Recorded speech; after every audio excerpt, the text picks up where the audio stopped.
ทุกๆคนเลยที่เข้าร่วมงานสัมมนาของ IDP กันอีกครั้งนะคะในอีกหนึ่งเสาร์นะคะของเดือนพฤษภาคมนี้นะคะก็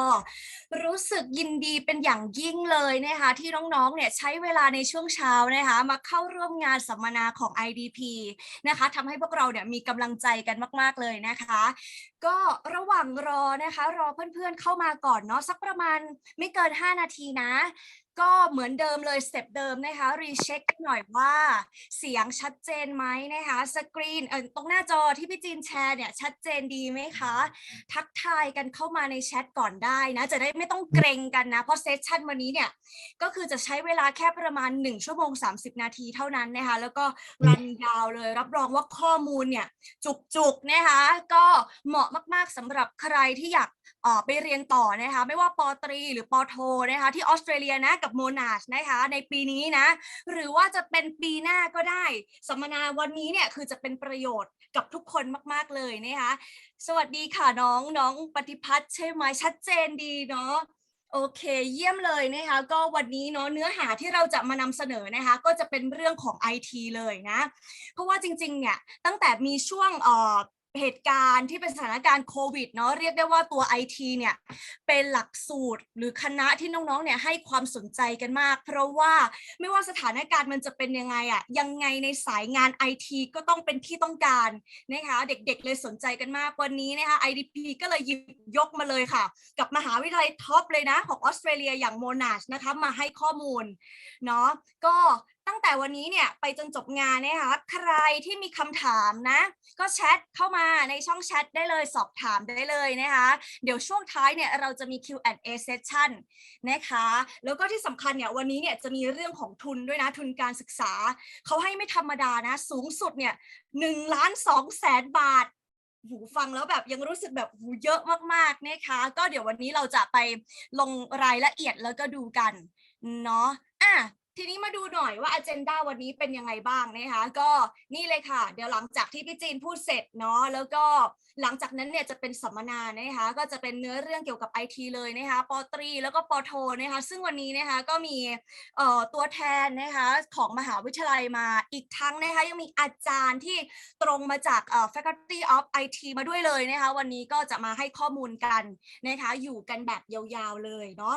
ส่วนน้องๆที่เข้ามาวันนี้ค่ะใครรู้สึกว่าแบบเฮ้ยอยากแชร์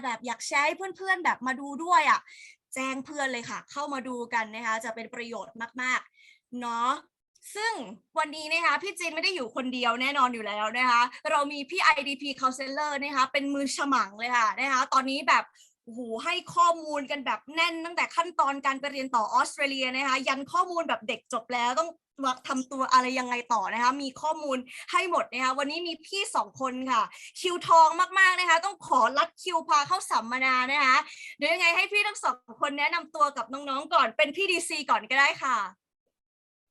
สวัสดีค่ะน้องๆค่ะ PDC นะคะ PDC จะเป็นเจ้าหน้าที่แนะแนวดูแลฝั่งออสเตรเลียแล้วก็นิวซีแลนด์นะคะก็มีอะไรก็เข้ามาปรึกษา IDP ปรึกษากับ PDC ได้เหมือนกันนะคะนอกจาก PDC ก็จะมีพี่เบิร์ดนะคะเดี๋ยวให้พี่เบิร์ดแนะนำตัวต่อนะคะสวัสดีค่ะอันนี้พี่เบิร์ตจากที่ IDP นะคะพี่เบิร์ตก็จะดูแลในส่วนของประเทศออสเตรเลียกับที่นิวซีแลนด์เหมือนกับพี่ดีซีเลยอะค่ะดังนั้นถ้าน้องๆมีคำถามหรือมีอะไรสนใจของที่ประเทศออสเตรเลียก็ติดต่อเข้ามาที่ IDP ได้เลยนะคะโอเคนะคะหลายๆคนน่าจะแบบเฮ้ยคุ้นหน้าคุ้นตาพี่คนนี้เคยเห็นแบบใน YouTube หรือเปล่านะใช่ไหมเห็นในตามรีวิวใช่ไหมว่าพี่ๆเขาแบบโอ้โหแบบเยี่ยมแบบเก่งอย่างนี้นะคะเชี่ยวชาญมากๆนะคะเนาะก็ยังไงฝากไว้ด้วยนะมีคำถามอะไรแจ้งมาในแชทเลยเอาล่ะทุกคนพร้อมแล้วหรือยังคะพร้อมแล้วหรือยังขอสัก1คนตอบมาในแชทพร้อมแล้วหรือยังเดี๋ยวจะเริ่มกันแล้วมีไหมพร้อมไหมคะ ทุกคนพร้อมมากๆแล้วนะคะก็วันนี้นะคะพี่จินก็ดีใจแล้วก็เป็นเกียรติมากๆนะคะที่ได้มีนะคะ2ผู้เชี่ยวชาญนะคะจาก Monash University นะคะมาให้ข้อมูลในวันนี้นะคะ so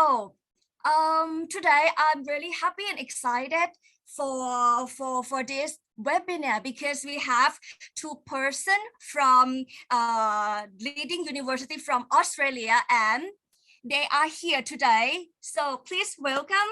Miss Daisy and Claudine. So over to you. Thank you so much, Radha. Thanks you for everyone that actually here. That's a really good numbers. We have about 73 people joining the sessions. So my name is Daisy and I look after recruitment from Thailand. So for students from Thailand, and I'm also here with my colleague Claudine from the Faculty of IT. Today we'll talk about Faculty of IT, the programs that Monash offer under our faculty.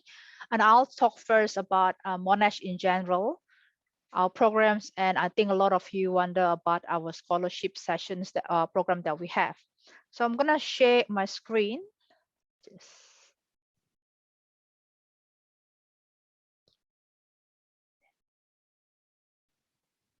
Okay. So let me know if you can see my screen. All good? Yes, all good. Yep. Daisy. Okay. So Monash, where we are, I think some of you probably that doesn't know where we are. We are actually located in Melbourne. Bert can talk to you more about how Melbourne looks like now after the pandemic, because she just come back, still very fresh. You probably had a bit of cold days, even though it's only autumn, so it's a bit of a cold at the moment. We are known for one of the world's most livable cities. We are actually in the top 5 for that. We are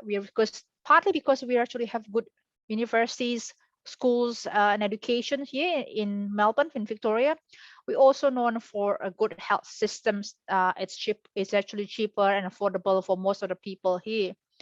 Infrastructures wise, as probably some of you that been to Melbourne experience, we are keep on upgrading our train systems, tram systems, and also the road and highways to make sure that everybody is having a good experience in commuting from wherever they are. We're pretty easy and well connected from one suburb to another suburb. So a bit this similar as Thailand, Bangkok, where you have the only thing that we don't have is actually the BTS. We have the MRT. Okay. Now, Monash is just giving you an overview of Monash. We are the largest university here in Australia. We have 4 campuses. I'll show you where we are. We also have 2 international campuses in Malaysia and in Indonesia. Indonesia campus just only opened end of last year, offering certain program in design, like urban planning, for example. Most of our students are actually now undergraduates, doing undergraduate studies, and then another probably about 20-30% is doing a graduate study coursework and also a PhD research. So locations wise, the nearest campus from the city is actually our Parkfield and Caulfield campus. But the main campus is actually in Clayton with about 47,000 students. Caulfield is our second largest, offering business and design, and also our art media is over there. Clayton is for our IT campus. Okay, so it's, even though it looks like a bit far from the city, actually it's only about 40 minutes by train. Okay, so it's quite easy to commute. And then the Fernland Solar campus offering a lot of our health sciences program. There are 2 intakes that we offer, February and July intake. For this year, we do have an intake in October. So if you are thinking to come in October, there are some programs open in October, not all of them, mainly is for our bachelor program. So you could have a look at later and ask either Napapati or Bird on what programs that offer in October intake if you want to come this year. You still have time to come into our July intake as well, so it's not too late yet for the undergraduate or postgraduate courses. There are different ways on how you can become Monash students. Assuming some of you here are probably in high school, you can go directly into the Monash University bachelor program. Or if you want to do, let's say, a diploma program, which giving you extra more support before you get transitioned into the university, it can be a bit scary. You could continue into our Monash College first. And or for some of you that want to do postgraduate program, obviously you go directly into Monash University. I'll talk to you a little bit about our Monash College, which is a pathway program for students from high school into our bachelor programs. So we have 3 programs for Monash College. One is foundation, second is the diploma, and it's divided into diploma part 1 and diploma part 2. Diploma part, the difference between foundations and diploma is foundation normally for students who only complete year 11 or Matayom 5. and you want to fast track your study to come to Australia, so you can't wait, so you can actually study our foundation first. It's the same as your year 12 or your Mathayom 6. Then you start into first year. And this is for student who has not decided what they want to study yet. So you're still not sure. Do I want to do business, IT, or I want to do medicines? For Monash College, they are Diploma Part 1 and Part 2. Diploma Part 1 is the same as foundation, which is year 12. And Diploma Part 2 actually is your first year university. So once you finish Part 2, you actually go into second year. Now for diploma program, you need to know what you want to study. So I'm here with Claudine. So if you know that you like to do IT, you want to study computer science, sometimes in the high school, even though you like IT, you still need to do subjects that you don't like. With the diploma program, it's very focused. So if you like computer science, all your courses will be along IT, so which is mathematics, okay? Of course, you still need to study English as well as part of the diploma subject. So that's the difference between foundations and diploma. Now, we just moving into a new campus for Monash College. It's in the city, okay? It's in Collins Street, brand new. That it's just only open in October. This is some of the photos that I'll show you to you on our new campus and our new lecture theater as well. It is in the city, so you can literally live around the city area, or you can live on campus as well and then commute to Monash College.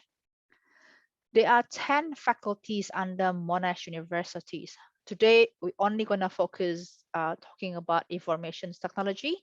We see a lot of students, high interest from Thai students in computer science, cybersecurity, for example, or IT in general, okay? Now, I said to you, I'm going to tell you about the scholarship. So there are two scholarships that we have, our study grants. One is for students coming into semesters 2 intake. We're going to give you $8,000 one-off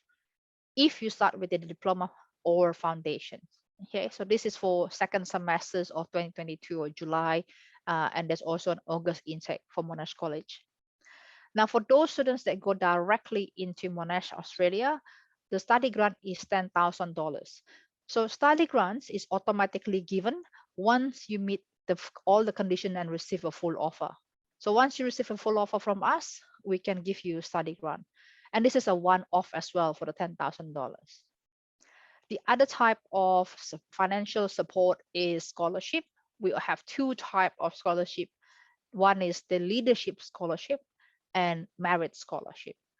We only give 4 international leadership scholarship.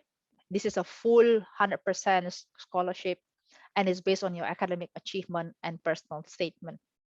For the international merit scholarship, is $10,000 throughout your study. So if you study 3 years, we're going to give you $10,000 each year, so a total of $30,000. We give out about 31 per year. You need to apply. It is based on your GPA, so it's academic merit and a personal statement as well. The different timeline on when you can apply. We still have one more round of scholarship by June, so you can go to the website later and have a look at our link on the deadline. You need to receive an offer first before you can apply for the scholarship. I've mentioned about accommodation. There are 2 types of accommodations here in Monash. One is on campus and the other one is off campus. The on-campus accommodation is in Clayton and also in Peninsula. We have a bus that will take you from Clayton to Caulfield, okay? And if you do go to the city, you can actually take the train from Caulfield station. It's just basically crossing the road from our campus in Caulfield, and then you'll be in the city within 15 minutes. 2 types of accommodation as well on campus. You can have a dorm, so where you have your own room, but you share the bathroom and the kitchen area. Or for maybe some of you that prefer your own privacy, you want to have your own bathroom, then we have the studio or apartment style as well. Living off campus is always vibrant. It's very unique. I do recommend students to probably stay on campus first, or if you have friends, maybe stay with your friend before you meet up with some other people and then rent your own house or your own apartments, okay? And you need to make sure that you don't forget to pay all the electricity bill or gas bill. Well, if you live on campus, you don't have to worry about that. There are a lot of options to go to Clayton or our campus because there's a lot of public transport as well. So it's not so much of an issue. Giving you a general idea on the living costs. Right now for our on-campus is about 90 to 280 per week, depending on what you choose. Or if you prefer off-campus, is about 90 to 150 per week. Off-campus may be seen a bit cheaper, but remember that the off-campus doesn't include your electricity, your gas, and also you probably need to pay a bit of a transport. If you live on campus, you literally just have to walk to the campus, and it's already including your electricity or your gas, internet, Wi-Fi as well. For entertainment, normally you spend about 80 to 150. Groceries and eating out is about 80 to 280. So it depends on how your lifestyle. If you like to eat out, you obviously gonna spend a lot more. There are a lot of cheaper students food, and students always find good bargain. So I've always asked students for a good bargain for restaurants or discounts. But if you cook yourself and you share it with some other friend, obviously it will be a lot cheaper. Okay. Lastly, that's all for me. And this is my contact. That's my email address and also my mobile. If you want to WhatsApp or line me, you can find me on that. Okay. The next presentations, I will pass it to my colleague, to Claudine. Well, thanks, Des. Great introduction and great overview of Melbourne. So good afternoon, everyone. My name is Claudine, and I am representing the Faculty of IT today. So let me quickly share my slides so that I can share with you what I have to tell you. So bear with me. Right. I gather you can see my slide, Des. Can you confirm? Yep, all good. Okay, so my name is on the left-hand side of the slide, and I'm one of the recruiters for the faculty, predominantly taking care of the international market. So IT is a really exciting area, and I hope today I'll excite you a little bit more about this industry. So without much ado, I'm going to share a very quick, brief video with you.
So if you look around you, IT is everywhere, as the video illustrated. We all have a very smartphone, home assistants, our Hey Google or Hey Alexa, PS4, your smart TV, and so on and so forth. And over the last 2.5 years, without technology, the world would have not functioned. IT is very broad, so it covers automation,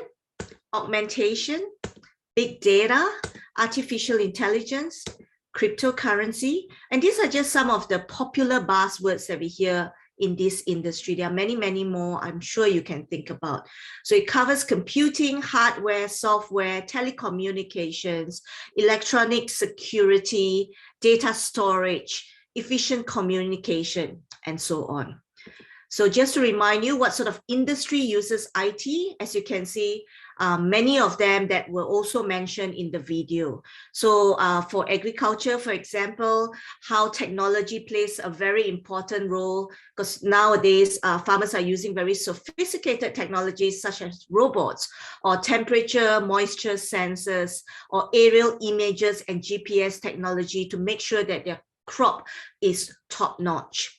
And it allows a lot of businesses to be more profitable and allows the world to be a lot more efficient and safer as well. And of course, the other thing that is really important with all of us is environmentally friendly. So why Monash? There are many universities that offer IT, and I thought I will share with you a quick one. Pay attention to the numbers because it moves very quickly, and have a look here.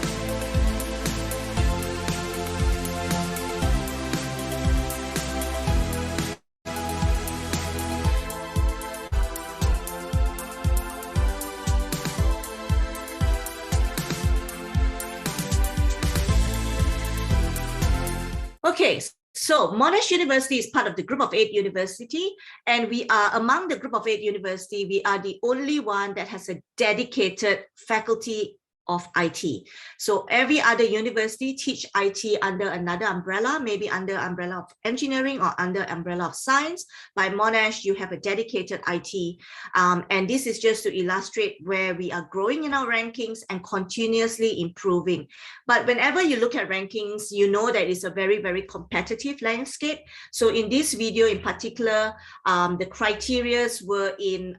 research, teaching, and citations. All right. Now, I also wanted to share with you, for those of you who may be interested in pursuing a research career, the good thing about being in a research active university is academics are very embedded in that space. So these are just to mention a few of them. We have Professor Mark Wallace, who worked using AI to develop an alert safe app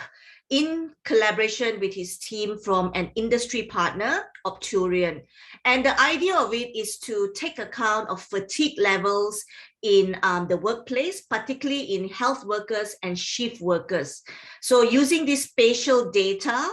they allow, I suppose they allow the employers to monitor and make sure that workers are not put into shifts that are too long. We also have an academic, Dr. Campbell Wilson, working with the Australian Federal Police, again, using data science and using data science in the dark web. So this particular research was in child abuse. So helping the police department to kind of categorize all the images. It helps police officers to reduce trauma in them. And the current government, the Morrison government, we have just secured a $4.4 million to continue studies in this space. So there are many exciting things that you can think about doing and be exposed in as well. The other thing for those who are interested, the faculty runs tech talks. So not TED, but tech, T-E-C-H, every 6 to 8 weeks, and they are free. So if you're interested in the IT space, you want to hear from our experts in that area, practitioners, as well as our academics, as well as people working in that space, please subscribe to our tech talks.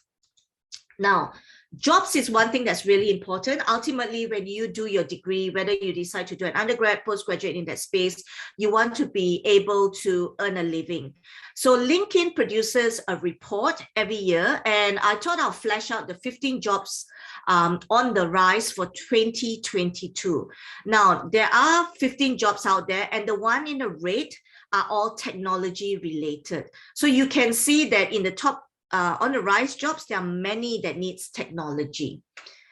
And also for those of you who are not familiar with, we have this platform called Seek.com, and it's one of our largest job platform in Australia. I pulled out these stats, I think last week, and I just put information technology in the search button, and 72,000 jobs came up.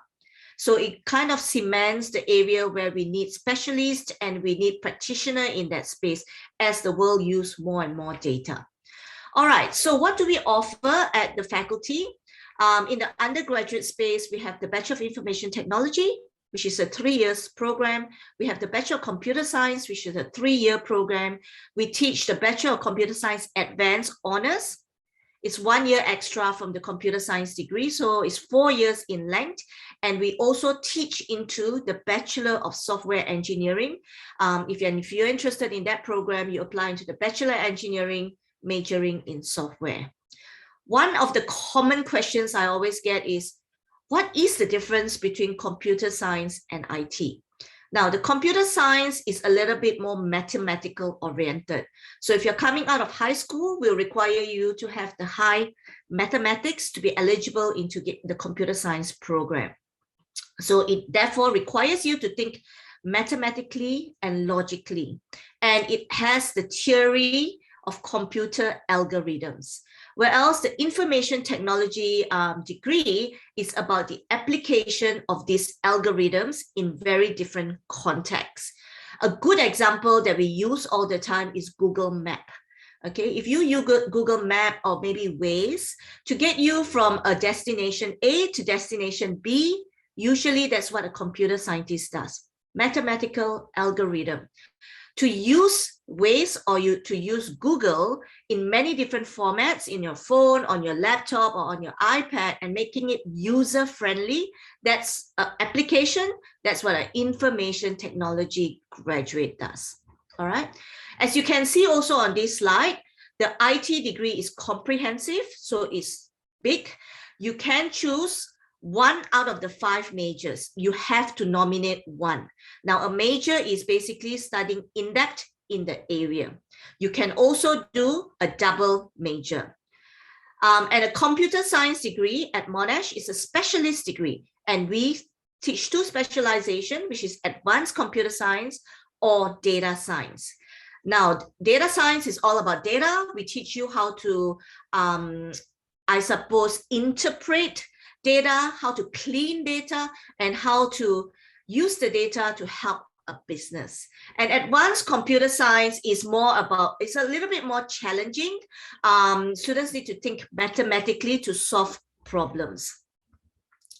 All right, so within our IT degree, you can also choose minors and look at how many different minors you can choose from. So from games development to interactive media, if that's just a little bit of your interest, but you want to major in, say, cybersecurity. And that's the other beauty about Monash having a dedicated faculty. We teach such a wide range of discipline under our degrees. And like Desi said, I am part 1 of 10 faculties, and you can do a double degree with IT, and we have double degrees with 8 out of the 10 faculties. So to read this slide, for example, you can do Bachelor of Computer Science and Bachelor of Commerce. Now, a double degree at Monash requires you to study 1 additional year. Okay, so just 1 year, you're going to graduate in 2 different disciplines. You could also, if you find that if you get into a double degree and find that maybe it might be tough, it's okay for you to drop down to a single degree. So the options is up to you, depends on how you want to curate it. If you like law and you also like computer science, you can marry those 2 areas as well. Now, the other thing unique about our faculty is we want to make sure that our students are career ready. So you are ready for the workforce. And therefore, in all our programs, both undergraduate and postgraduate, we offer a component called work integrated learning. And this is really important. So the first one that we do offer is called the industry-based learning, or IBL. Now, this is only for undergraduate students, and you may recognize some of the logos here. So these are industry partners. This program is a competitive program. Students will apply into this program in their 2nd year. They need to have an academic, strong academic average of 65%. If they meet that, they will be invited for the interview, and the interviews are run by the industry partners. If you're successful, you will spend 22 weeks in the company applying your theory into practice. The other attractive part about this IBL program, there is a $18,000 scholarship attached to it, okay, but competitive. Now, the other program for undergraduate students and postgraduate is our Industry Studio project. This program is basically team-based. So you will be placed in a team and you will develop an IT solution for a business client or to address a business problem. And at the end of it, you need to explain to our industry partners, how did you come up with this solution, and talk through the process. The third one on the slide is Studio Project, and this is particularly for students interested in games development and interactive media, a one-year project, and students will have to develop an interactive game. So a game that works, and you will have to write the code for it, you have to do the visual, the music, and at the end of the day, if you want to pursue a career in this, this will be your digital portfolio to take away with you for your interviews. And the last one on my slide is the Monash Industry Team Initiative, or MITI. And this program is basically university-wide, but IT participates in it. So it's for undergraduate and postgraduate. And the difference between this program and the Industry Studio project is this one runs around summer. And it runs for about 12 weeks. You also have to interview for it. However, when you form a team, your team will be from other faculties. So you could be IT, someone from business, someone from art and design, someone from engineering. 4 of you will go and be based in a company and you will address a problem. Now, the problem is obviously discussed with the university in advance with our industry partner. So I think integrated learning is really important also to provide you skills like teamwork, leadership skills, your communication skills, and more importantly, your empathy skills. So that's really unique about the faculty. For students who are coming in the undergraduate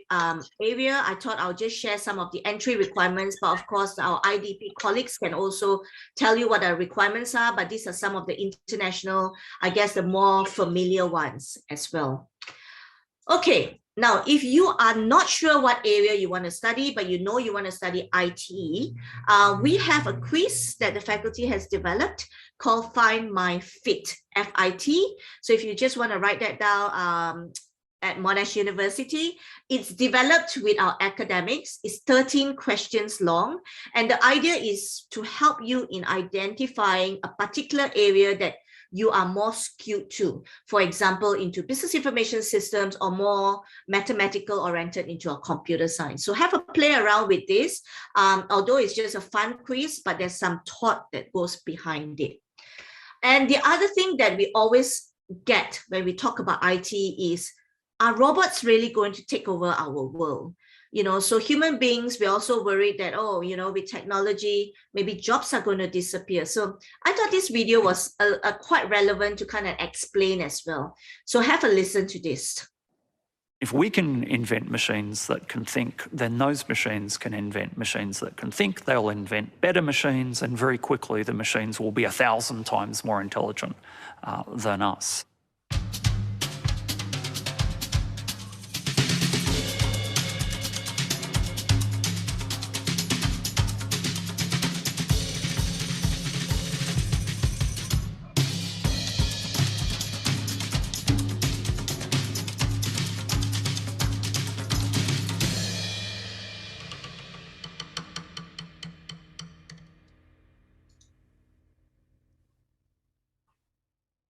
I don't think we can imagine that there would be any limit to where automation can be applied to human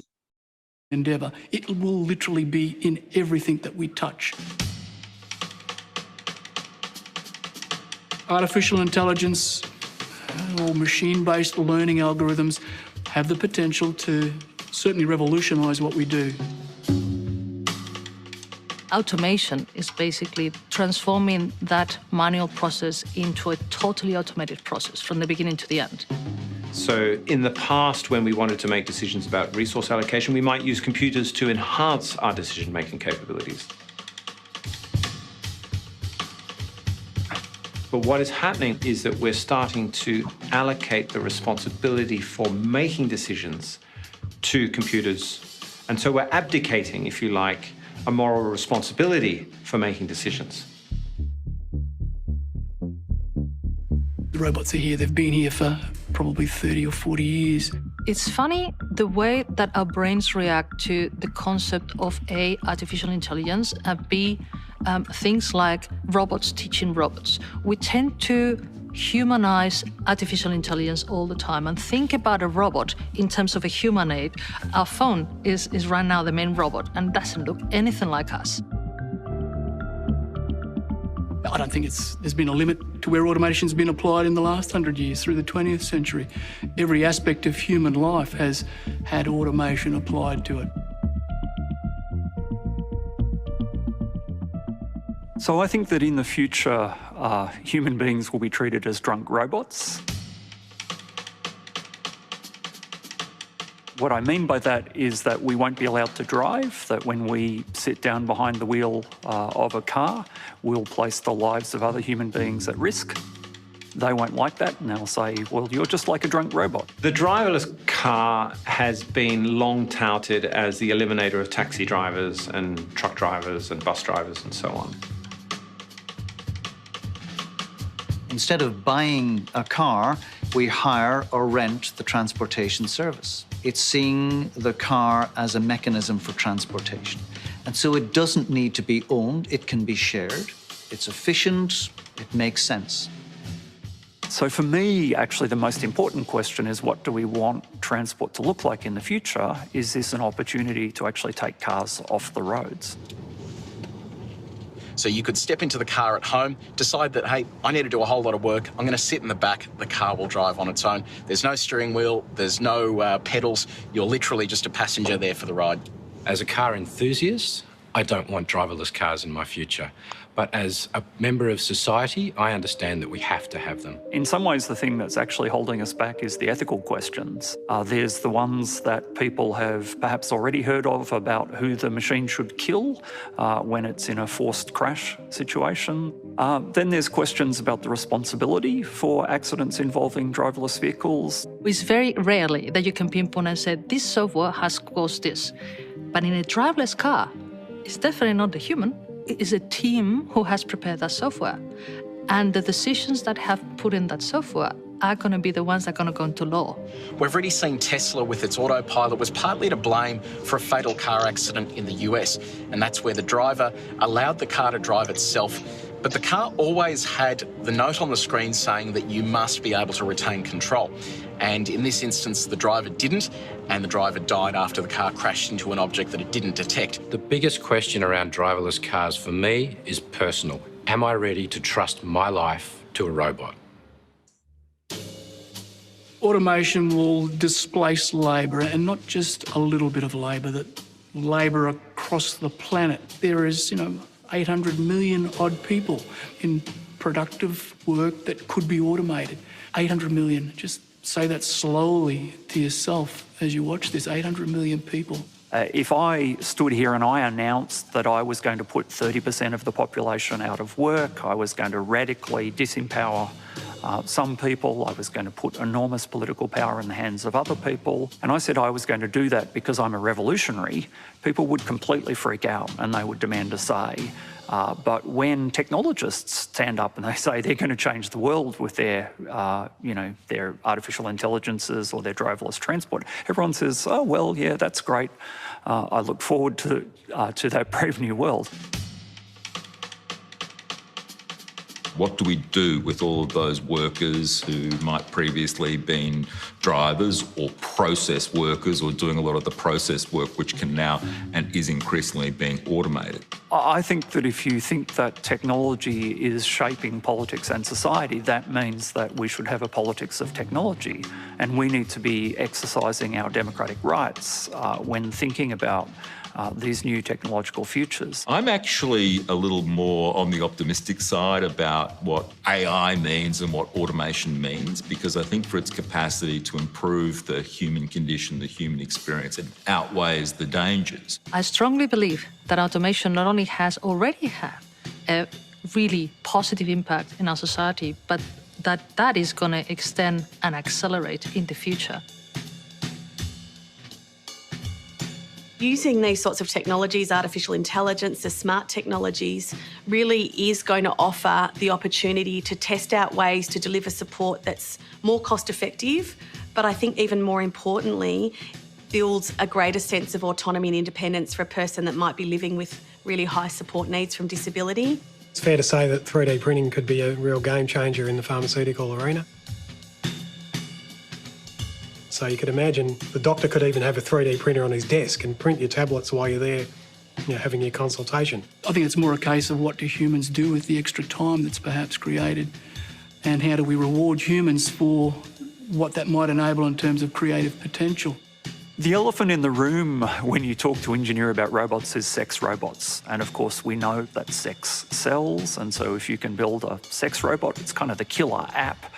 for social robotics. If you can automate creativity, if you can create an artificial intelligence that's able to better the best human artists, then it really puts us in our place. I remember just one day being able to visualise something that was just from my imagination, and it was just a really amazing, poignant moment, I guess, where you suddenly realise the potential of a machine to compose space and time in a way that no other system had ever been able to do before. If we can invent machines that can think, then those machines can invent machines that can think. They'll invent better machines, and very quickly the machines will be 1,000 times more intelligent than us. So this is called an intelligence explosion, and it generates what people call a singularity. So the idea is, will it come to a point where that capacity to do complicated permutations and decisions can mimic human judgment, and so that machines will effectively become just as smart as humans? The rate of technological change becomes near infinite, and we lose control of human history as a result of having created artificial intelligence. Artificial intelligence is very, very good at answer very particular narrow questions, but coming up with questions, that's much more difficult. Given that we don't understand what makes us tick, I don't think we know what it would take to build a machine that could replace us. I think the key challenges that we're going to face as we enter this world where we're collaborating with artificial intelligence is understanding what human creativity is in this new world, where you've got co-creation and collaboration between non-human entities. Career success for the next generation of managers will be evident in their ability to take on complex projects in different areas of organizations and to deliver results. Human agency still remains very, very powerful, and I think that I trust human agency to recognise the limits that need to be placed and the decisions that need to be made when it comes to so-called technological advance. We shouldn't assume that just because something's possible, that it's inevitable. It's up to us. It really is up to us. So robots offer no threat to humanity. If there's a threat to humanity, then it's humanity itself. It's very interesting when we think about the future of automation and digitisation. How do we prepare students? At least 50 to 60% of the jobs in the future they'll be stepping into haven't been invented yet. The unknown is not necessarily something that should be feared. It should be embraced.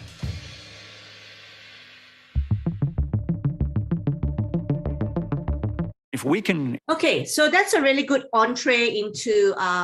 artificial intelligence, and I'll quickly talk about the postgraduate programs offered at Monash. Now, we have 5 different coursework programs in the master's level offered. So we have the business information systems, data science, artificial intelligence, IT, and cybersecurity. All these are what we call specialized master's program. So I'll tell you what's common among these master's program. They are all 2 years in duration, and you do not need to have an IT background to come in or a science background. So they are all non-cognate entry. That's the common thing about the degree. Now, business information systems basically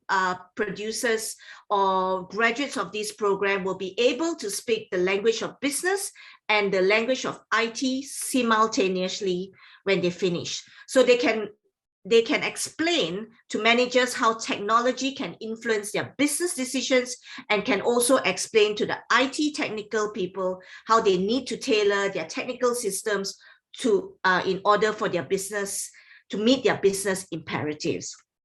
So that's MBIS. Masters of Information Technology is broad, very much like the business IT program that I mentioned earlier. It's basically for graduates to create innovative IT solutions in particular area, from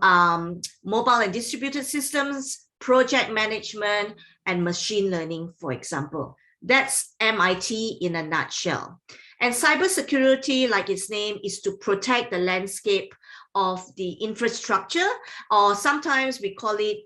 white hat hacking. Okay, so at Monash, because we teach this, we have a lab for you to practice into hacking and protecting the systems as well. And Masters of Data Science is all about data.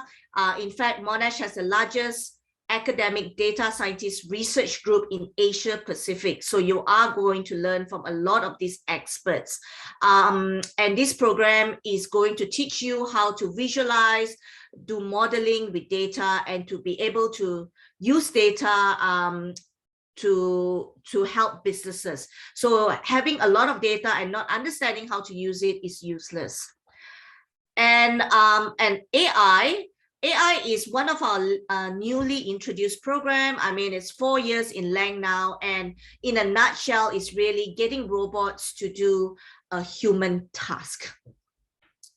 All right, so how are structure of our masters? All our masters are structured in 3 parts. We have the part A, part B, and part C. So remember I said you do not need a cognate entry, because in part A, we teach you the foundation subjects. Okay, so there will be a programming subject in part A, and then in part B, where you learn your cognate area, so you study in depth depending on which specialist area that you are studying. And part C is where the work integrated learning component takes place, the one I mentioned earlier as well. Or if you are interested to go into a PhD, in part C, you can also do a minor thesis. So for those aspiring researchers here, this degree may also interest you. And just very quickly, I thought I'll talk about artificial intelligence. Now, all our master's program, you need to have an undergraduate degree with equivalent of 60% Australian requirements. But for AI, we need a 65% average or equivalent. This degree focuses on programming and algorithms, and AI experts, graduate of these are AI experts for tuning and developing new AI algorithm. Okay. And the other thing that we often get asked is, what is the difference between data science and also AI? And I thought I'll do a quick summary here. Data science looks at data, is a data practitioner oriented degree. So that is how data is managed at a scale, how it is cleaned or processed, and how can basic statistics techniques and machine learning be used to make predictions, classify data, all with a very, very practical emphasis. Okay, and the most common prerequisite for later units in Python. Masters of AI looks more like a tour through all the different flavors of artificial intelligence algorithms and systems. It also looks at more advanced theory with a much more algorithmic focus. Okay, in terms of career outcomes, this is speculative, but they could see AI graduates are more likely to end up in engineering teams, tasked with tuning and developing new sort of AI and machine learning algorithms, whereas a Masters of Data Science graduate will be more suited for data analytics teams. However, studying each of them does not preclude you from working in any of those areas, because the underlying subjects of AI is also data science. All right.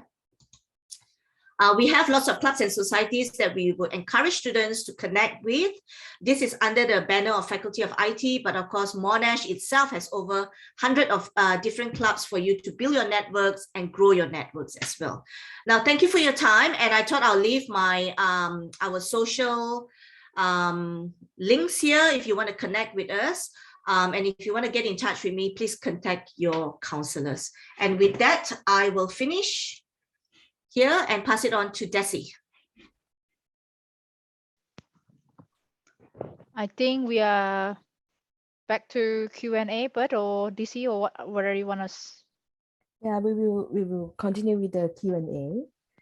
ค่ะน้องๆคนไหนที่มีคำถามจะสอบถามเพิ่มเติมสามารถสอบถามไว้ได้เลยนะคะมีใครสนใจทางด้าน IT ด้านไหนเป็นพิเศษต้องการสอบถามข้อมูลเพิ่มก็สอบถามได้เลยค่ะอาจจะพิมพ์ไว้หรืออาจจะเปิดไมค์สอบถามเลยก็ได้นะคะมีคำถามไหมเอ่ยเหมือนมีคนสนใจที่จะเรียน PhD ด้วยใช่ไหมคะแล้วก็มีน้องสอบถามเกี่ยวกับทางด้านพวก AI หรืออะไรอย่างนี้ด้วยค่ะสนใจอะไรเป็นพิเศษไหมคะหรืออยากทราบข้อมูลตรงไหนแบบเฉพาะเจาะจงไหมคะเพราะไหนๆเจ้าหน้าที่ของมหาวิทยาลัยเข้ามาแล้วมาจาก Faculty ด้วยนะคะเผื่อจะได้สอบถามได้เลยเจ้าหน้าที่ได้ตอบคำถามได้เลยตรงประเด็น I have a question that's been directed to me, and I probably need the ITP counselors to kind of help me navigate this. So does a student who graduates from a Thai high school, so M6, need extra academic qualifications such as SAT in order to apply for a bachelor's degree in computer science? No, they don't. So, okay. Sorry, I no, jumped in that. All right. No, they don't. No, they they probably don't. just need to do the English additional IELTS. Yeah. Yep. All right. So, Tanis, I hope that question addresses and gives you that answer. And do you offer postgraduate diplomas in computer science? We do not as an entry, but it's an exit point. So you can, if you start off with a master's and you decide you don't want to continue on, you will exit with a graduate diploma in not computer science, sorry. We do not have that. So the answer is no, because those are the 5 masters that we do offer that I mentioned on campus. If you go onto our university website, you will see a Master's of Computer Science. That is a totally online program. So if you decide to study that and not finish that master's and exit with a graduate diploma in computer science, yes, there is. It's totally online, so there is no on-campus experience at all, and it's managed by our online team. Okay. Sorry, Claudine, just to add on the student just now that asked about the Matayom or from year 12, you need to get into the Bachelor of IT, you need 2.5 GPA, and for Bachelor of Computer Science, it will be 2.8. You do need to study mathematics to meet the prerequisites, obviously. Thank you for your comment, Chayang Kun. I'm glad that there's some takeaway from you. And also, I think, what's really important in an Australian degree is whatever degree you do study, you have the opportunity of elective subjects. So you may not want to study an IT degree, but you might want to do 1 or 2 maybe IT or soft IT subjects that may add or enhance your experience at Monash. So thank you for that. เพิ่มเติมของน้องที่จบม.6 ด้วยนะคะม.6 จากไทยอะค่ะถ้าได้ผลการเรียนตามเกณฑ์ที่คุณเดซี่แจ้งไว้เนี่ย 2.5 หรือ 2.6 ที่จะเข้าน้องสามารถเข้าเรียนปริญญาตรีได้นะคะแต่ว่าอาจจะต้องมีคะแนนทางด้านคณิตศาสตร์อะไรอย่างเงี้ยค่ะเพิ่มเติมให้เขาดูด้วยนิดนึงนะคะแล้วก็ผลคะแนนภาษาสอบ IELTS อย่างเงี้ยค่ะต้องได้ตามเกณฑ์ด้วยแต่ถ้าสมมุติว่าน้องไม่ถึงเกณฑ์ที่จะเข้าปริญญาตรีน้องอาจจะไปเริ่มที่ตัว Foundation หรือ Diploma ได้ด้วยเหมือนกันนะคะเราอาจจะต้องลองส่งผลการเรียนมาดูเพิ่มเติมกันอีกนิดนึงอาจจะลองติดต่อ IDP เข้ามาก็ได้นะคะติดต่อเจ้าหน้าที่ให้ช่วยแนะนำเพิ่มเติมได้นะคะ And Claudine, student would like to know about internship for the Master of Cyber Security. Do you have an internship for this course? So we have a work integrated learning component as well. So very similar, you will work in a project, in a team,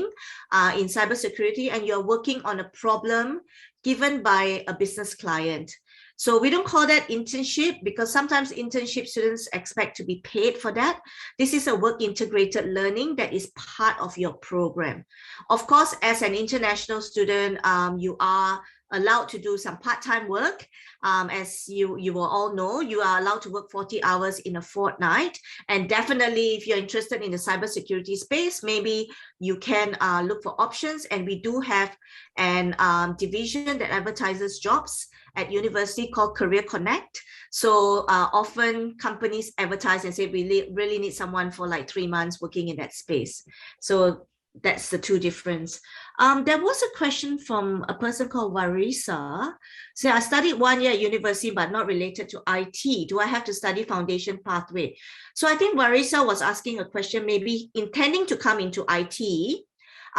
You do not need to, because if you are coming in from your university degree, I mean, I don't know whether you're planning to transfer, then we'll look at your subjects that you have studied into both our degrees that we do offer, or you're thinking of completing your bachelor's degree and come into a master's program. In that case, you do not need any IT foundation because it's a non-cognate entry and will teach you the foundation.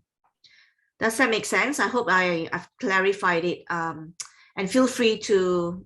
interpret it if you need to. So the question... There are a few questions about PhD, whether they can start PhD this July 2022. Some even wanting to know if they can start if they completed Master of Science Big Data from UK, and then they can start a PhD in data science as well.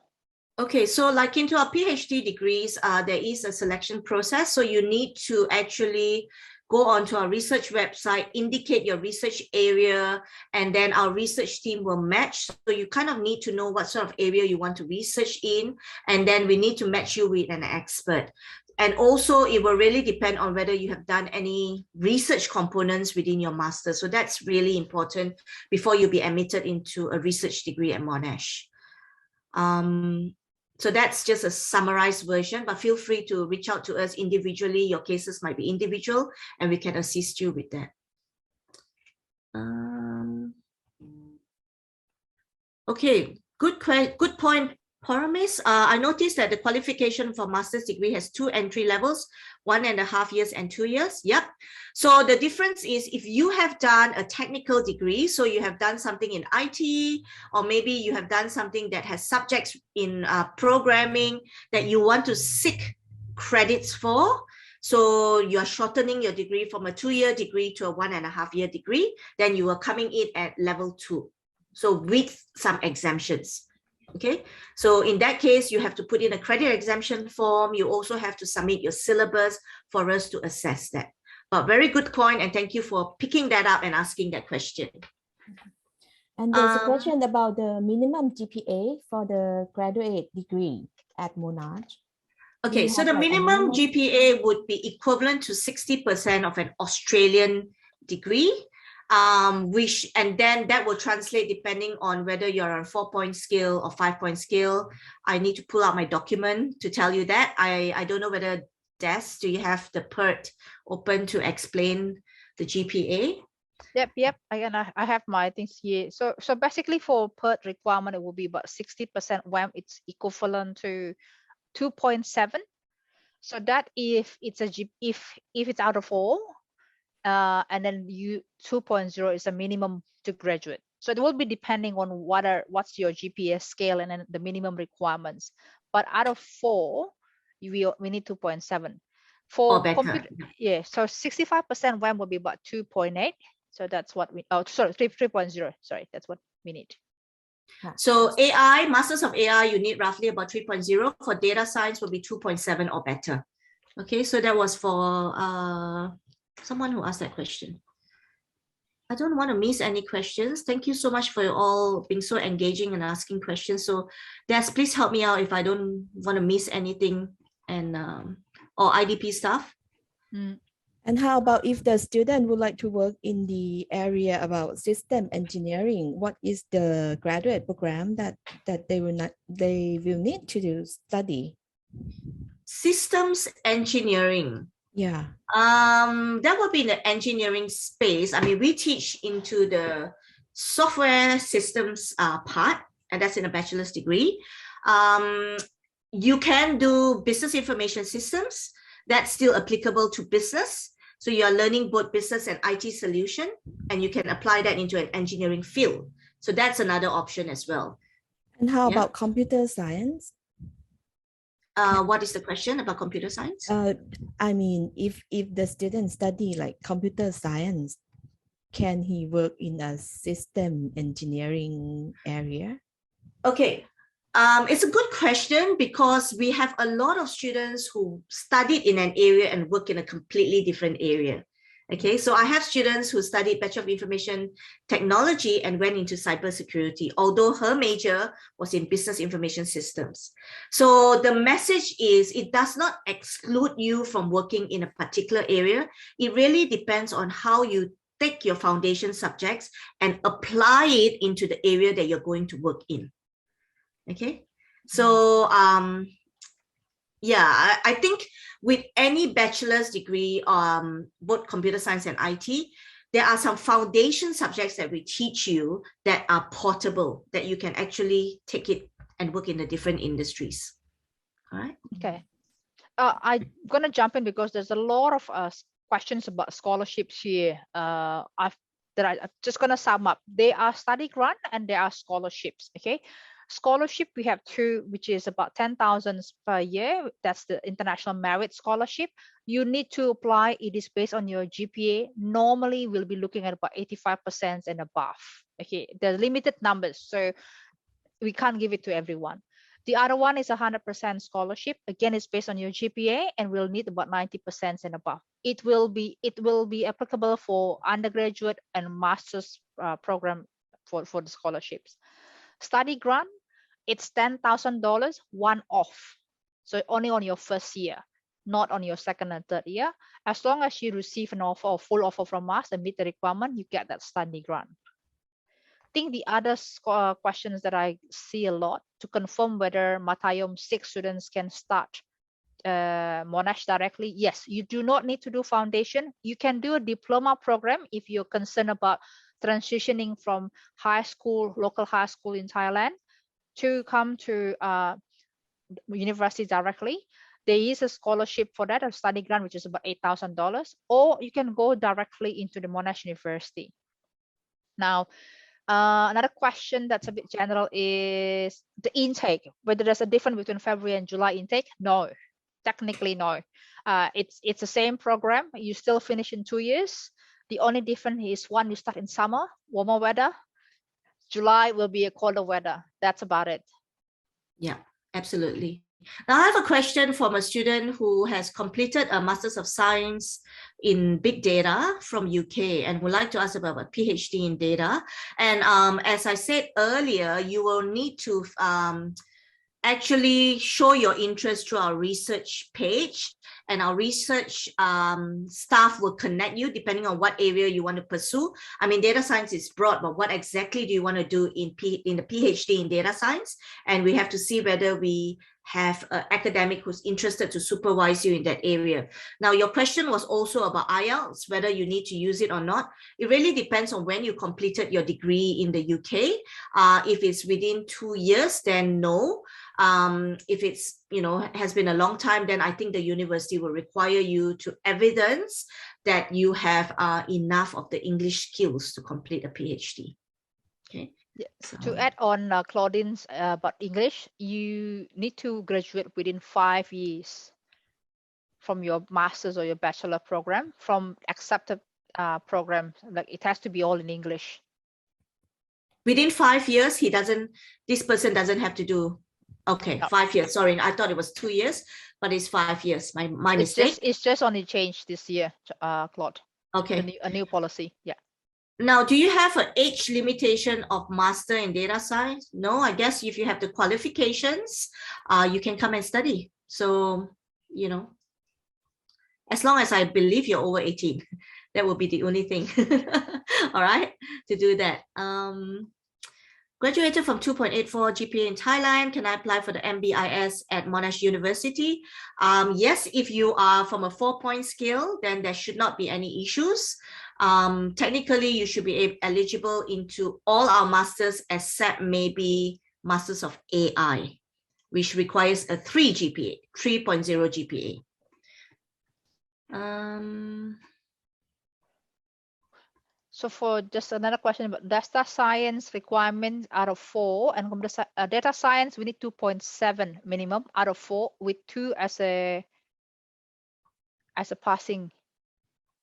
or minimum to graduate. Claude, is there any field related to UX, UI or interactive design? Yes, but that goes under our design faculty, which is under Masters of Design. If you're looking into a postgraduate program, that will be under our Masters of Design. And if you're looking into the undergraduate, you can combine it with a double degree. Yes. Are there lots of science subjects such as chemistry, biology, physics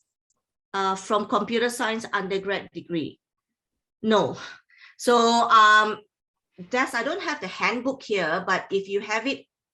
we will share with you the handbook link, which basically describes all the subjects you will study under the umbrella of computer science. You can actually go deep dive into it. You can look at the individual subjects at all. There is no biology, chemistry, or physics at all. This is a bachelor or? Into the bachelor's, I think, into the computer science undergrad. Yeah. Okay. We don't even need it to come into the degree. All you need is mathematics to come into the computer science degree. Okay. So BP, we will be sharing the handbook link for you to explore. I am sending that in a minute. I think there's not a question there, Claude, whether we have a graduate diploma or graduate certificate as a pathway. We do not have a graduate certificate as a pathway for international students at the moment, but it's something that the university is looking at. It is an exit point at the moment. So graduate certificate is basically 4 subjects. So you could start a master's and then, for example, you decide, I don't want to continue on, you exit with a graduate certificate. But the faculty is looking at graduate certificate as an entry. At the moment, it's going through the formalities of approval. So not yet, we don't have that.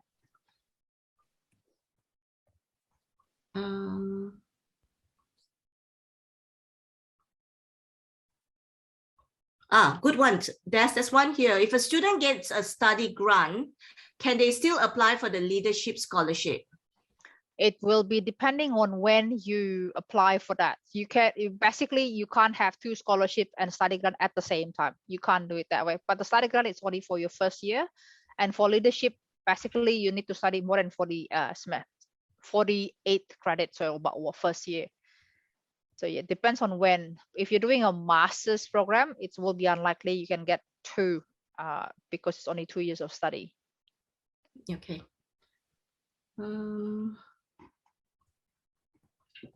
All right, I think we've covered most of it here. Is the scholarship or fellowship for master's and PhD? Is there scholarships for? Look, as a research university, there are a lot of scholarships in the PhD area, particularly, but it's something that, is quite specific because we have to see whether you're eligible first for PhD, and then it really depends on the space you're working on, because sometimes your supervisor secured a scholarship that they are able to also give it to you. For example, in the ALEX lab, which I spoke about, the research that's working with the Australian Federal Police,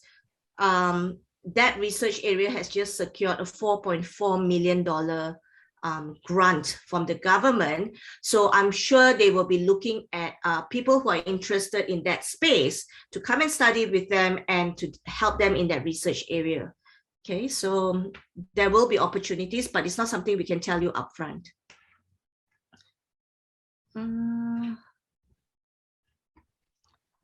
Okay. I think we've covered most of them. The scholarship, for full scholarship, it has to be selected. So it's not automatically considered. You have to apply for it, okay? And we only give 4 per year. So not we don't have too many for that. That's for BP. So I'm just gonna share this screen where you can actually see the scholarship page. Okay, I'll share with you the link later. So this is the International Leadership Scholarship. It only gives 4. It's 100%, and it's only paying for your tuition fees. So you still need to pay your own living costs. Okay, you need to apply through the link. You need to receive an offer first from us, and then after that, it's based on your personal statement and also your academic achievement. You need to be at least a 90% and 95% and above. So the next round for, if you're coming into July, it will be June, 30th of June. That's when we closed it.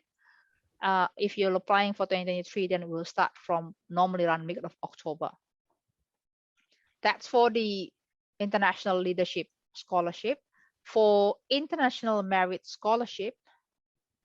it's again the same rule. It's $10,000 per year throughout your study. So if it's 3 years degree, then it will be 3 years. But then for masters, it will be 2 years. So it depends on that. Okay. And then you need to apply. And again, the last round for the semesters 2 will be 30th of June. Hope that clarifies it. I'll put the link on the chat box. Thank you, Kunan, for writing that, for sending the entire.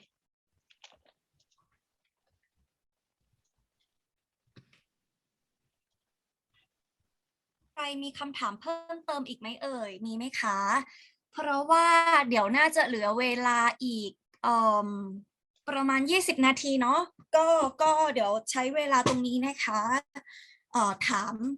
ถามเรื่องที่ต้องการทราบเนาะหรือว่าใครอยากทราบที่นอกเหนือไปจาก IT หรือจะเป็นเรื่องการแบบขั้นตอนการเรียนต่อต่างๆเอกสารอะไรอย่างเงี้ยแจ้งเข้ามาได้เลยนะคะจะได้เหมือนให้ข้อมูลแบบกันตรงนี้ไปเลยเนาะเพราะว่าอยู่กันสดๆตรงนี้ทุกคนนะคะมีไหมเอ่ยหรือใครแบบอยากเปิดไมค์ก็ได้เลยนะเพื่อความรวดเร็วมีเพิ่มเติมอีกไหมคะ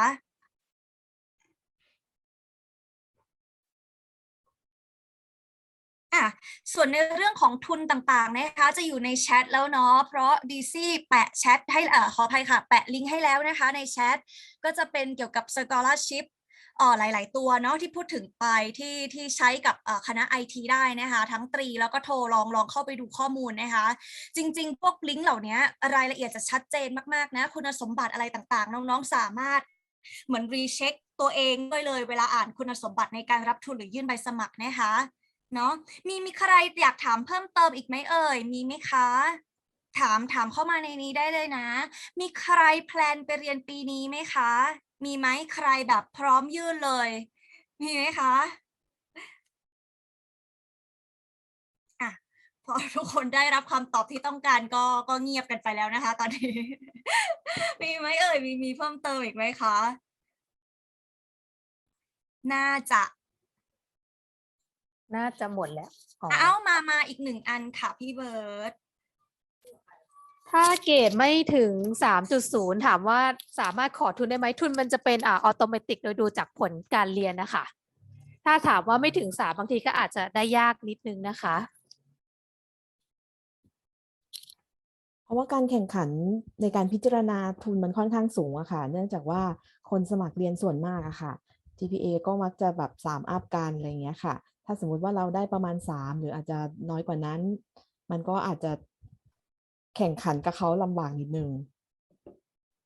เพราะฉะนั้นได้เกรดสูงเข้าไว้ก็ยิ่งดีนะคะดีกว่าเนาะน่าจะมีโอกาสมากกว่าทีนี้มีน้องคนนึงเขา direct message มาเนาะถามว่าลองยื่นเลยได้ไหมใบสมัครตอนนี้มีแอปพลิเคชันฟรีไหมคะพี่เบิร์ดพี่ดีซีแอปพลิเคชันฟรีมีค่ะถ้าน้องๆคนไหนก็คือสามารถติดต่อเข้ามาที่ IDP หลังงานเลยก็ได้นะคะติดต่อเข้ามาที่แอดมินกลางก็ได้ว่าสนใจอยากทำเรื่องสมัครเรียนหรืออะไรอย่างเงี้ยค่ะก็คือเราสามารถเว็บฟรีค่าสมัครเรียนให้อะค่ะโอเคก็คือเดี๋ยวรบกวนน้องที่ direct หาพี่จีนะคะแจ้งเป็นอีเมลกับเบอร์โทรก็ได้เนาะแล้วก็ชื่อเดี๋ยวยังไงเดี๋ยวให้ช่วงวันทำการใช่วันทำการวันอังคารใช่น่าจะเป็นวันอังคารเพราะวันจันทร์หยุดนะคะเนาะจะได้แบบ คุยกันต่อว่าจะต้องเตรียมอะไรยังไงซึ่งอย่างที่พี่เบิร์ตแจ้งไปครั้งจริงๆเนี่ย IDP ของเรานะคะช่วยดำเนินการเนี่ยฟรีทุกขั้นตอนอยู่แล้วนะคะแล้วที่พิเศษก็คือโดยปกติเนี่ยเวลายื่นใบสมัครเนาะกับมหาวิทยาลัยต่างๆโดยทั่วไปเนี่ยมักจะมีค่าเขาเรียกว่าอะไรแอปพลิเคชันฟรีเนาะพี่เบิร์ตพี่ดีซีอาจจะอยู่ที่ 2,000 3,000 แล้วแต่นะคะแต่ถ้าใครเนี่ยอยากยื่นกับ IDP นะคะผ่านเราดำเนินการผ่านเราไอตัว 2,000 3,000 นั้นก็คือเวฟไปเลยนะคะซึ่งหมายความว่าไม่ต้องเสียนั่นเองนะคะยังไงแจ้งเข้ามาได้เลยถ้าใครสนใจนะคำถามเริ่มมาแล้วค่ะจินว่าน่าจะต่อได้อีกสักประมาณ 2-3 คำถามเนาะเชิญเลยค่ะพี่สำหรับน้องที่ถามเรื่องค่าเรียนของเป็นปริญญาโทจริงๆก็คือขึ้นอยู่กับแต่ละหลักสูตรที่เราเลือกเรียนด้วยนะคะคือโดยปกติถ้าเป็นอย่างของที่ตัว Monash University อะค่ะสำหรับค่าเรียนถ้าโดยปกติแล้วอาจจะอยู่ตั้งแต่เราประมาณที่ประมาณ 40,000 เหรียญถึง 45,000 เหรียญต่อปีอะค่ะก็จะโดยประมาณก็คือค่าเรียนแล้วคือสามารถแบ่งจ่ายเป็นรายเทอมได้นะคะมีน้องถามเรื่องสอบ IELTS นะคะเรื่องคะแนนสอบเนาะณตอนที่สมัครอะค่ะถ้าน้องยังไม่มีคะแนนสอบเนี่ยจริงๆแล้วก็ยังยื่นสมัครเรียนได้นะคะแต่ก่อนจะเข้าเรียนได้น้องต้องมีคะแนนสอบ IELTS ให้ได้ตามเกณฑ์ก่อนนะคะสมมุติว่าคะแนนที่ได้มาไม่ถึงเกณฑ์น้องก็อาจจะยังไปเรียนภาษาเพิ่มเติมได้นะคะโดยต้องเอาคะแนนมาดูกันก่อนว่าจะเรียนภาษากันมากน้อยขนาดไหนหรือต้องเรียนหลักสูตรไหนเป็นพิเศษหรือเปล่านะคะแล้วก็เรื่องเอกสารที่น้องๆถามเรื่องเอกสารทางการเงินที่ใช้สำหรับในการสมัครเรียนจริงๆตอนที่เราทำเรื่องสมัครเรียนไปเราไม่จำเป็นต้องยื่นสเตทเมนต์หรือแบงก์การันตีให้กับทางมหาลัยนะคะถ้าเป็นของที่ Monash University แต่ว่าถ้าตอนที่เราแอปพลายวีซ่าเราอาจจะต้องโชว์ทั้งแบงก์การันตีแล้วคือแบงก์สเตทเมนต์ให้กับทางสถานทูตในการแอปพลายวีซ่านะคะ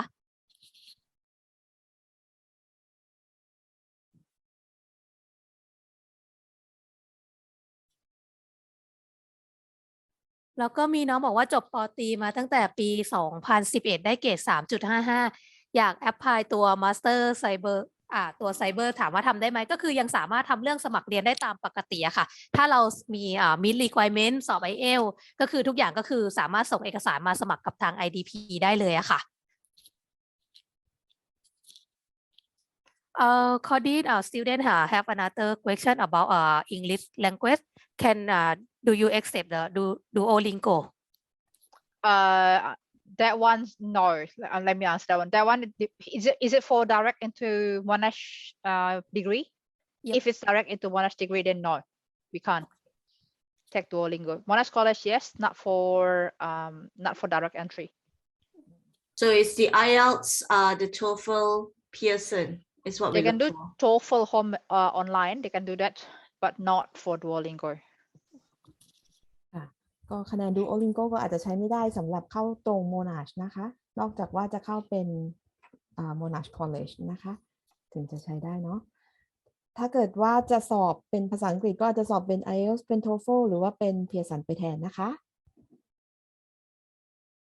แล้วก็มีน้องถามว่าคะแนนสอบยังไม่มีก็สามารถยื่นได้ค่ะยื่นใบสมัครได้นะคะน้องติดต่อที่ IDP เข้าไปได้เลยนะคะเดี๋ยวจะมีเจ้าหน้าที่ติดต่อน้องกลับไปเกี่ยวกับเรื่องเอกสารที่จำเป็นต้องใช้นะคะนักเรียนถามว่าแบงก์การันตีควรต้องมียอดเท่าไหร่ในการสมัครเราไม่ได้ใช้แบงก์การันตีเนาะแต่ว่าใช้ตอนยื่นวีซ่านะคะก็อาจจะต้องมีให้เพียงพอตามที่สถานทูตกำหนดอย่างน้อยๆเนี่ยพี่ว่าถ้าไปเรียนมหาวิทยาลัยอะค่ะมีเป็น7หลักขึ้นไปได้จะดีที่สุดเพราะว่าค่าเรียนอย่างเดียวปีแรกอย่างเงี้ยค่ะมันก็ค่อนข้างสูงเหมือนกันในการเรียนมหาวิทยาลัยมีเงินแสดงเยอะหน่อยก็จะยิ่งดีนะคะก็ประมาณ1 ล้านก็โอเคก็สามารถโชว์ได้อยู่อะไรอย่างเงี้ยค่ะ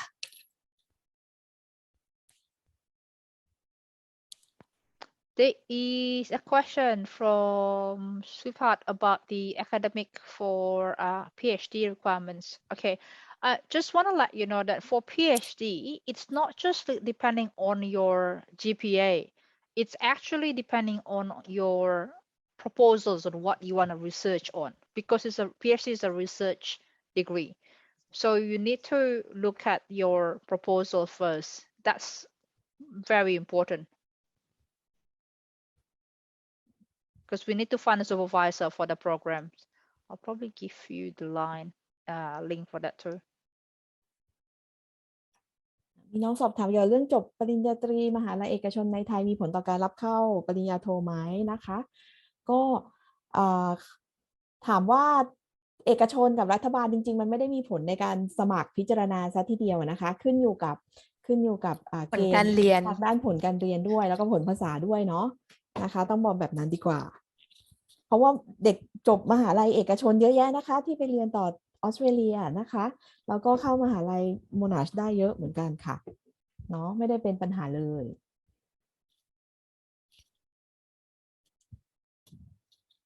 แล้วก็มีน้องถามว่าถ้ามีจบปโทมาแล้วสามารถยื่นเก็บปโทสมัครเรียนปโทไอทีอีกใบได้ไหม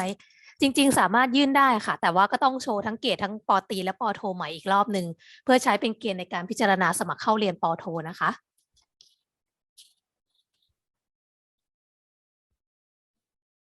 แล้วก็มีน้องถามเรื่องโอกาสในเรื่องงานทางด้าน Cyber Security นะคะหลังจากที่เรียนจบนะคะก็พี่ว่าโอกาสงานทางด้านนี้นี่ก็ยังมีเขาเรียกว่าก็ยังเป็นที่ต้องการนะแล้วก็ทางสาย IT ในออสเตรเลียเองอะค่ะล่าสุดที่เขามีข่าวออกมาค่ะก็ยังอีก 4-5 ปีข้างหน้าเนี่ยยังมีอีกหลายตำแหน่งงานเลยที่ยังเป็นที่ต้องการนะคะเพราะฉะนั้นถ้าเราไปเรียนในช่วงนี้จบอาจจะขอ post study work หลังจบก่อนก็ได้นะคะเพื่อลองอยู่หางานทำต่อในออสเตรเลียเนาะตอนนี้ก็เพิ่มจาก2 ปีเป็น3 ปีแล้วด้วยนะคะถ้าไปเรียนจบจากโมนาชเนาะอยู่ในเมลเบิร์นอย่างเงี้ยค่ะก็อาจจะอยู่แอพพลายต่อแล้วก็อยู่ต่อหางานทำต่อได้อีกตั้ง3 ปีแน่นะคะก็จะมีโอกาสตรงนั้นให้น้องลองหางานลองฝึกงานลองทำงานดูนะคะอาจจะได้ประสบการณ์เพิ่มขึ้นมาด้วยนะคะต่อไปถ้าถึงแม้ไม่ได้งานทำที่ออสเตรเลียเราก็ยังมีประสบการณ์ที่จะเอากลับมาแล้วก็เอามาใช้สมัครงานที่ไทยต่อก็ยังได้นะคะ Desi and I have shared the research link. I shared one directly for IT, and if you actually navigate onto that, scholarships are also explained. The supervisors are there, the research centers. So for those PhD prospective students, please click onto that link that we have shared.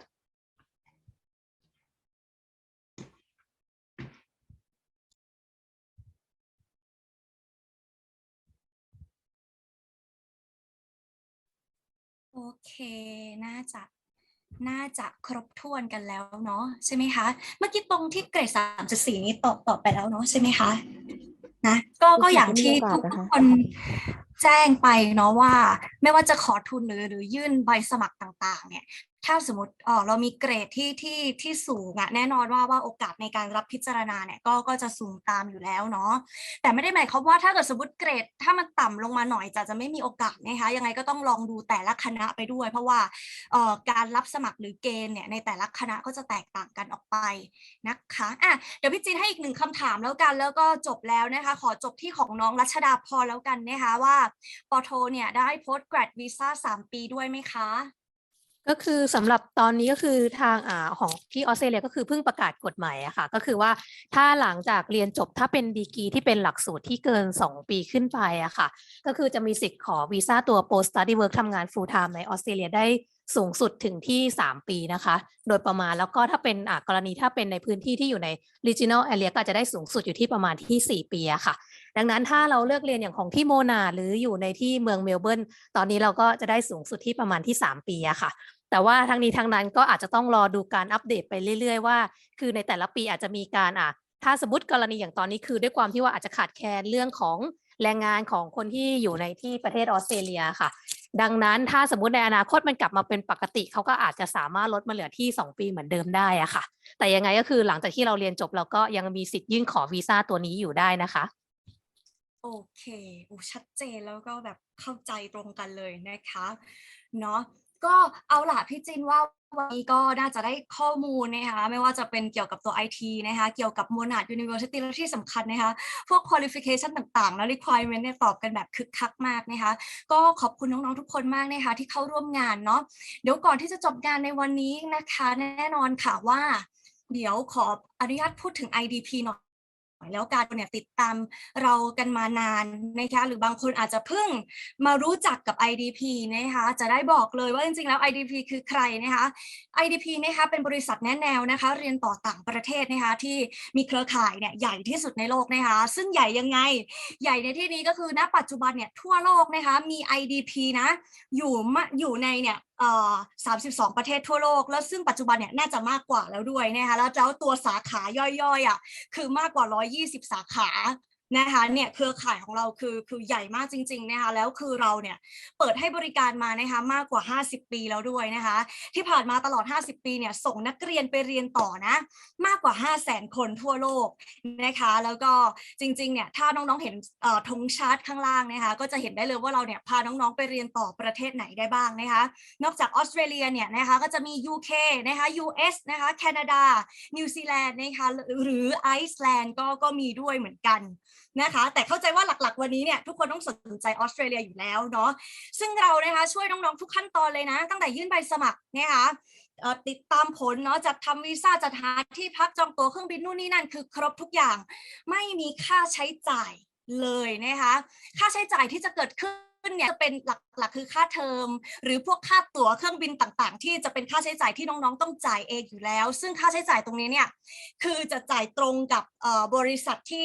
อย่างเช่นถ้าค่าเทอมก็คือจ่ายกับมหาลัยโดยตรงไปเลยนะคะจะไม่มีแบบว่ามาวางไว้ที่ IDP ก่อนอย่างนี้ไม่มีนะคะก็คือเราจะเป็นตัวกลางในการช่วยดำเนินการเนาะไม่มีค่าใช้จ่ายนะคะดำเนินการฟรีหมดเลยค่ะนะคะแล้วก็ที่สำคัญเนี่ยนอกเหนือจากงานสัมมนาที่เป็นช่องทางออนไลน์แล้วนะคะขออนุญาตฝากนี้เลยแอปพลิเคชันมาแรงมากๆนะคะตัวนี้เนี่ยน้องๆเซิร์ชได้เลยนะว่า IDP Live App นะเนี่ยถ้าวันนี้เนี่ยข้อมูลโมนาดพอจบปุ๊บเฮ้ยเพิ่งมานึกได้อันนี้ยังไม่ได้ถามไม่เป็นไรค่ะดาวน์โหลดแอปนี้นะคะเข้าไปเซิร์ชได้เลยโมนาดหรือว่าเซิร์ชหลักสูตรที่เราสนใจนะคะข้อมูลจะแบบลงมาเลยคือใช้งานง่ายมากนะคะน้องๆสามารถเข้าไปดูได้ว่ามหาวิทยาลัยที่เนี่ยมีเปิดหลักสูตรอะไรค่าเทอมเท่าไหร่นะคะ qualification เป็นยังไงนะเข้าไปดูได้เลยแล้วที่สำคัญเนี่ยจะมีฟังก์ชันที่เรียกว่า fast lane นะคะที่จะทำให้น้องเนี่ยรู้ตัวก่อนที่จะยื่นใบสมัครว่าสาขานี้เนี่ยถ้ายื่นไปเนี่ยจะได้ไม่ได้คือเราไม่ต้องยื่นจริงแต่เราแค่ส่งใช้ฟังก์ชันเนี่ยเข้าไปแล้วเราจะรู้เลยว่าถ้าเกิดเรายื่นจริงๆแล้วเนี่ยเราจะมีโอกาสได้นะคะอันนี้แบบดีมากๆนะคะพี่จินแนะนำเนาะเซิร์ชเลย IDP Live App นะคะไม่ว่าเป็น Google Play หรือ App Store ใช้ได้หมดเลยนะเข้าไปเล่นกันอันนี้แนะนำมากๆนะแล้วก็นี่ค่ะเมื่อกี้แอบเห็นคนถามว่าสัมมนานี้จบปุ๊บดูย้อนหลังได้ไหมคำตอบคือดูได้นะคะก็หลังนี้นะคะอีกประมาณคาดว่าไม่เกิน4 สัปดาห์ต่อจากนี้เนาะเราจะมีการอัปโหลดลงย้อนหลังนะคะน้องๆไปกดติดตามกันได้ที่ YouTube นะ IDP Thailand ได้เลยก็ถ้าเห็นจากในเนี้ยก็จะเห็นแบบวิดีโออื่นๆที่เป็นสัมมนาก่อนหน้าที่เราเคยทำในหลากหลาย destination ก็ไปติดตามกันได้นะคะพี่จินฝากด้วยเนาะและนี่ค่ะสุดท้ายแล้วใครอยากติดต่อ IDP นะคะหรือเมื่อสักครู่นี้สอบถามเรื่องยื่นใบสมัครเนาะก็ติดต่อกันมาได้ผ่านช่องทางด้านล่างนี้เลยนะคะคือทุกช่องทางของเรา Facebook Line Instagram นะคะเว็บไซต์หรือ Twitter ต่างๆเซิร์ชว่า IDP Thailand เจอเราแน่นอนนะคะติดต่อกันเข้ามาเลยนะหรือจริงๆเราเนี่ยก็จะมีออฟฟิศในกรุงเทพด้วยนะคะสามารถเดินทางมาได้เพียงแต่ในช่วงเวลานี้เนี่ยอาจจะมีการเหมือนปิดรับ walk in นะคะเดี๋ยวเรารอติดตามกันว่าจะมีประกาศให้น้องๆเข้ามาwalk in ในออฟฟิศได้เมื่อไหร่ยังไงรอติดตามเนาะแล้วก็ตอนนี้ค่ะช่วงเวลาในการติดต่อของเราย้ำนะคะจันทร์ถึงศุกร์นะจันทร์ถึงศุกร์ก่อนนะ9 โมงถึง 5 โมงเย็นนะคะส่วนใครอยู่ภาคเหนือก็ได้เลยไปโซนภาคเหนือ IDP เชียงใหม่นะคะก็ว่า IDP เชียงใหม่ก็เจอเหมือนกันหมดเลยโอเคนะครบถ้วนเลยเดี๋ยวก่อนที่จะจบงานในวันนี้เดี๋ยวอาจจะเป็นพี่ดีซีหรือพี่เบิร์ดก็ได้ค่ะอาจจะแจ้งน้องสักนิดนึงดีไหมคะว่าถ้าเกิดสมมติว่าแบบทำไมต้องไปเรียนออสเตรเลียได้ไหม สั้นๆทำไมแบบต้องตัดสินใจไปเรียนแล้วคือออสเตรเลียนะคะมันก็เป็นประเทศที่อยู่ใกล้ๆที่ไทยเนาะไม่ได้ไกลมากแล้วก็ต้องบอกว่าคุณภาพการศึกษาของออสเตรเลียค่ะมันคือเป็นระดับชั้นแนวหน้ามหาวิทยาลัยในออสเตรเลียเนี่ยหลายๆมหาวิทยาลัยเลยติดท็อปของโลกอยู่แล้วนะคะ อย่าง Monash เองเป็นหนึ่งใน Group of 8ของออสเตรเลียนะคะเพราะฉะนั้นคุณภาพการศึกษาไม่ด้อยไปกว่าที่ไหนเลยไม่ด้อยไปกว่ามหาวิทยาลัยในประเทศอื่นๆด้วยซ้ำนะคะแล้วก็หลักสูตรก็ยังมีให้เลือกหลากหลายด้วยนะคะเกณฑ์การรับเข้าเองออสเตรเลียเองถือว่าไม่ยากนะคะในการรับเข้าเรียนมหาวิทยาลัยถ้าคะแนนภาษาได้ผลการเรียนน้องได้ตามเกณฑ์มหาวิทยาลัยพิจารณาออกใบตอบรับให้แน่นอนยิ่งถ้าผลการเรียนน้องดีโอกาสที่น้องจะได้ทุนมีสูงมากนะคะต้องบอกเลยว่าเด็กนักเรียนไทยได้ทุนจากมหาวิทยาลัยเยอะนะคะปีหนึ่งหลายร้อยคนอย่างนี้ดีกว่าเนาะเพราะ IDP เราก็มีนักเรียนส่งไปเรียนต่างประเทศเนี่ยหลายประเทศด้วยนะคะเพราะฉะนั้นเราก็พอจะทราบกันอยู่ว่าประเทศไหนได้ทุนมากน้อยยังไงนะคะวีซ่าของออสเตรเลียเองตอนนี้อาจจะใช้เวลาในการพิจารณานานหน่อยนะคะระยะเวลารอคอยอาจจะนานนิดนึงนะคะแต่ก็เกณฑ์การพิจารณาก็ถือว่าเป็นมาตรฐานอยู่นะคะเนาะพี่เบิร์ดอยากจะเสริมส่วนไหนไหมคะถ้าจะถามว่าจะเสริมส่วนไหนว่าทำไมถึงต้องเลือกที่ประเทศออสเตรเลียก็อย่างที่รู้กันอยู่เอาง่ายๆเลยก็คือว่าหลังจากเรียนจบเราก็คือมีสิทธิ์ขอทำงานต่อที่นู่นแบบ full time ได้เพื่อเก็บเกี่ยวประสบการณ์ก็คือได้เงินได้เพื่อนได้ทุกอย่างอะไรอย่างเงี้ยค่ะแล้วก็คือระหว่างที่เราเรียนเราก็ยังมีโอกาสสามารถทำงาน full time ได้ที่40ชั่วโมงต่อ2อาทิตย์ด้วยอะค่ะดังนั้นคือตรงนี้ก็คืออาจจะเป็นโอกาสของน้องๆที่สามารถไปเรียนแล้วก็คือหาประสบการณ์การอยู่ที่นู่นได้อะไรอย่างเงี้ยค่ะเนาะโอเคตามนั้นเลยนะคะก็สำหรับวันนี้ขอบคุณมากๆนะคะแล้วก็ที่สำคัญนะคะกับทั้งสองท่านนะคะ Claudine and DC so today we thank you guys so much for joining our webinar it's just like an informative session and see a lot of students is like really engaging today and we hope that we can have this kind of webinar maybe next month or next 2 months let's see thank you so much for today thank you Daisy thank you very much thank you IDP team โอเคค่ะโอเคงั้นเดี๋ยวเราจบกันไปเลยนะทุกคนสวัสดีค่ะสวัสดีค่ะ